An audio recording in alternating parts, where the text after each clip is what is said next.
What's poppin', family? Top of the morning. About to be on my way to the job get go.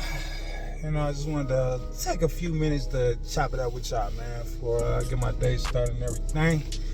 Y'all read the title, let's get busy. Alright, so this is I guess my point of view, my outlook on the housing market, or how I feel like it's gonna transpire in 2024. And I'm gonna just give y'all a couple of on the surface details. I ain't looked at too many metrics. This is probably stuff that that's been kind of trending maybe for like the last 6 months to a year, and I just wanted to kind of bring a lot of different perspectives to the forefront. So let's get into it. So as y'all seen, the Fed has stopped raising rates, and it's time for this financial cycle to go through the Fed pivot. And if y'all not informed what the Fed pivot is, it's where it's going into a different direction. So instead of rates going up and things starting to be more expensive, and typically the reason why the rates or the Fed raises rates is to combat inflation, and they just feel like that the economy, the job market, all different sectors of the economy is in a place to where rates could get cut, and they could start printing money instead of taking money out of the whole system and stuff like that. And just get everybody that's been waiting on the sidelines, that's not really positioned very well financially, to get back into the game. And a big part of that is definitely the housing market. Definitely been dropping down a couple of percentages as far as points and stuff like that, and we got as high as up to 8%. And that's way far along the way in comparison to the last 3 years where we had 0% or 3% or 2.5% and all that good stuff. So basically, a lot of predictions are saying that towards the end of this year, rates may fall down towards maybe close to the 6th percentile. I do not remember or recall off the top of the head as far as like the average of the 30-year fixed interest rate as far as everybody that got their mortgage and stuff like that. But 6 to 5, really 5%. So maybe in like 2025 is going to be that sweet spot to where even if you got 3 or 4%, you might eat, the extra couple of percentage points just to be able to, if you want to relocate or, stuff of that nature. So definitely I feel like towards maybe next year tax season, where you might see a lot of growth or a lot of mobility, I would say. But you will still see growth as far as in property value and stuff like that. So I wouldn't buy a house now.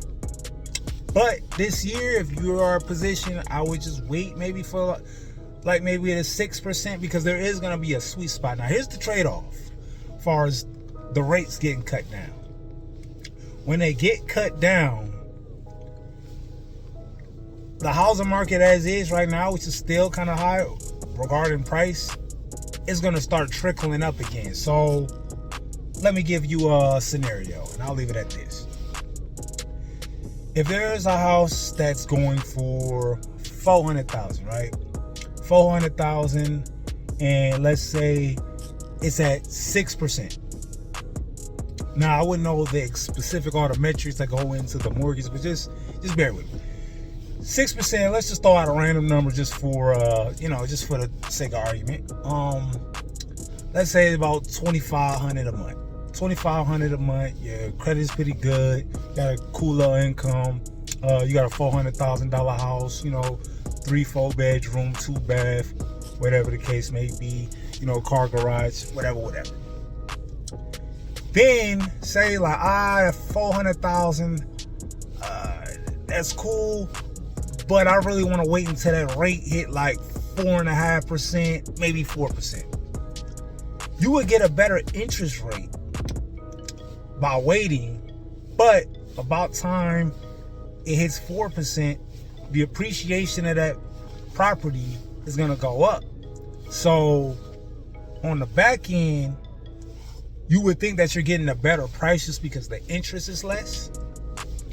But my bad, ran out of space on y'all. But finishing up, my point is that you would think that you are getting a better deal just because you're paying less interest, but if the property value appreciates to a higher level, then you're basically paying the same. So if that $400,000 go to $450 or $500, you might still be paying $2,500 a month.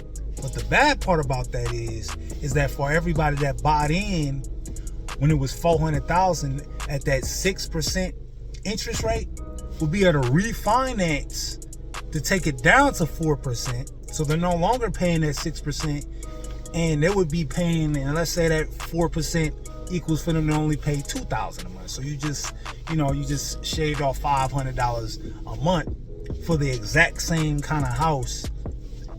That's the sweet spot that basically I'm trying to bring attention to y'all, is that 6%, in my opinion, 5.5% is that sweet spot right before I feel like the property. Now, it's not going to shoot up like how it was in the pandemic. The only way it's going to shoot up like that is if we get down to low 3s, low 2s, and, there's a financial crisis, and, the Fed has to re-stimulate the whole economy and stuff like that. I don't know what situation would cause that, but that's pretty much the example as far as like if you're looking for a home, you buying a home, and you in a rental game, which I'm renting right now, you feel me? Eventually.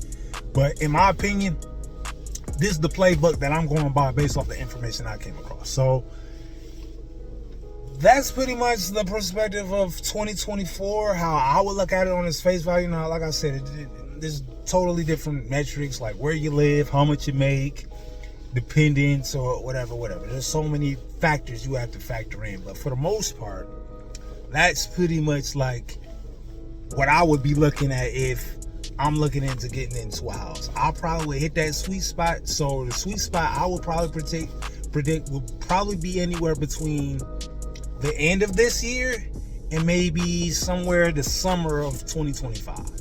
Will probably be the best time to buy a house, just because that 6 to 5% is enough to where people that have lower interest rates, if they want to move to a different city or a different state, they might just eat it just because paying an extra $200 a month in comparison to how much they make income wise may not be a big deal, but it just depends on the person. But with that being said, that's all I got for y'all, man. Hope y'all enjoyed the video. Thanks for watching. Comment, like, subscribe. More content on the way. I'm a bye.